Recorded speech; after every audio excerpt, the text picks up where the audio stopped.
I've been watching X-Files all over again. I've never watched that. So how is it?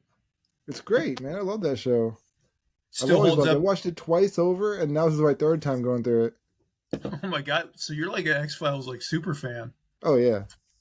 Now, what did you think of like the reboot they did a couple years ago? Because I heard a lot of X Hmm. Files fans were like, "It's not very good."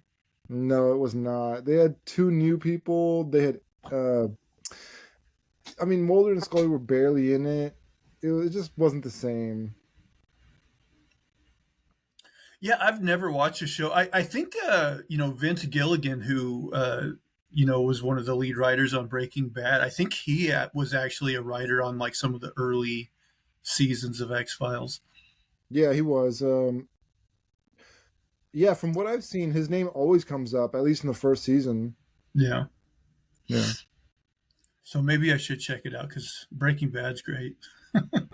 I mean, well, okay, look, it's no Breaking Bad, but I mean, it's still pretty good. Like, especially for its time period. Like, look, I do laugh at some of the like effects and stuff. Like what they think was like really mysterious and sci-fi at the time was kind of like silly. It was just like basic computer, like like graphics. Like it wasn't anything impressive, but it's still for what it is. Like it's great. The writing is fun, and the actors are fun to watch. Like David Duchovny is just charismatic. He's got something to him. It is funny, like shows from that era. Like, yeah, sometimes the effects budget they didn't have like hardly anything, and so like it doesn't look good all the time. But like if the writing is good, you can forgive it. Right, right, yeah. It's actually like I've talked about on this show how I'm like a unironic fan of Lois and Clark: The New Adventures of Superman from the '90s with Dean Cain and Terry Hatcher, Yeah. and that show like you can't really watch it for the effects because I think they had about a $10 per episode effects budget. Like I remember. most of the Yeah. Superman stuff looks cheesy and terrible. Um, but a lot of the writing in that show is actually pretty good. And that's what saves it for me. So it's a mixed bag for sure, but I like that show still.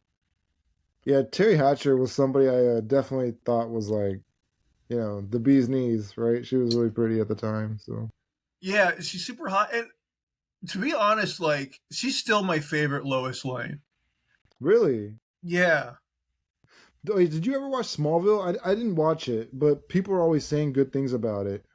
actually, no. Smallville is a show I pretty much missed because I remember when it started, like, there was no streaming, it was just cable. And for whatever reason, it was not in our cable market. So, like, I couldn't watch it. And then, like, by the time I could, like, I caught a random episode and I was just like, this doesn't, maybe I just caught a bad episode. I don't know. But I was like, this is bad. So I never watched Smallville. But I know it went on for like ever. Um, It had a bunch of seasons. I don't know how many, but yeah, people are always referencing Smallville. Like apparently it was a hit. I kind of think it's worth watching. I know one of the actresses on that show is the one who like had part of that Nexium cult right. thing. Yeah, that was a crazy story. But Yeah. even that makes me want to watch it, to be honest. Like, can you spot the crazy? Yeah, exactly. But no, Smallville is one of those superhero shows that just kind of passed me by. And then, like, because it did last so many seasons, I'm like, now it seems insurmountable to actually watch it. I've done that with so many shows, but at the same time, like I feel like I have a lot to watch now. Like I can catch up on it. So yeah. What else you been watching? I know you told me the other day that your Houston Cougars, they finally lost out.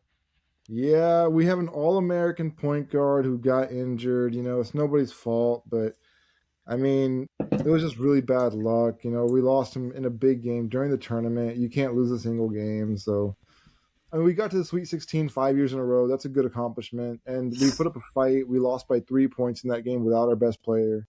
So, Is the March Madness still going, or is it? yeah, it's down to 4 teams now: Alabama, Connecticut, Purdue, and North Carolina State, which is very surprising. Or They were not supposed to get that far. they're the underdogs. Oh, for sure. Yeah, absolutely. But I'm not paying as much attention to it as I would have. So eh. Actually, I haven't been watching like a ton of like new stuff. I did finish up season 2 of Halo, which Okay. I get like I was fine with it, but I did see a tweet online where this guy's like, uh, Halo, the Halo TV show is like if they made a Spider-Man TV show, but like Spider-Man lived in Arizona or something, and Uncle Ben was still alive, and like Uh, he's like it's like completely different apparently from the game. So like I can yeah. I guess if it's that like different, like I can totally see why Halo fans might hate it, but for me it's just like a cool sci-fi world. Um, yeah, I didn't mind it. Like I've mentioned in the past, like there are like some action scenes that get a little bit CG heavy, a little bit cartoony looking, where your eyes are like that doesn't look quite right. It looks a little too video gamey, even though it's supposed to be live action. Okay. But other than that, I didn't bump up against much. I enjoyed it. Um, I also started watching Shogun, which is an FX show. I'm watching it on Hulu. Is it like a Um, Japanese kind of thing? yeah, yeah. So it's a Japanese show. Kind of has, I guess, kind of like a Game of Thrones feel. Basically, the story is like the Shogun of Japan died, and he basically split his power between like 5 different people. And Oh, in the what? So yeah, like five so different kingdoms. right, right. So yeah, there's Okay. like 5 different kingdoms, and in this season, like basically, there's one guy trying to conspire to get everybody else to basically vote to kill one of these guys that leads one of the kingdoms or whatever. Um, and there's like this British guy who gets kind of caught up in the whole thing as well. This has to Um, be a white guy, huh? yep. But in this show, he's basically the token white guy because everybody else is Japanese. So I'll take it. I think they're really trying to like be like, we promise we're not making this a white savior like show or whatever. I guess I don't know. I mean, yeah. I kind of feel like it kind of reminds me of the Last Samurai, or that was at least a really interesting take on a samurai.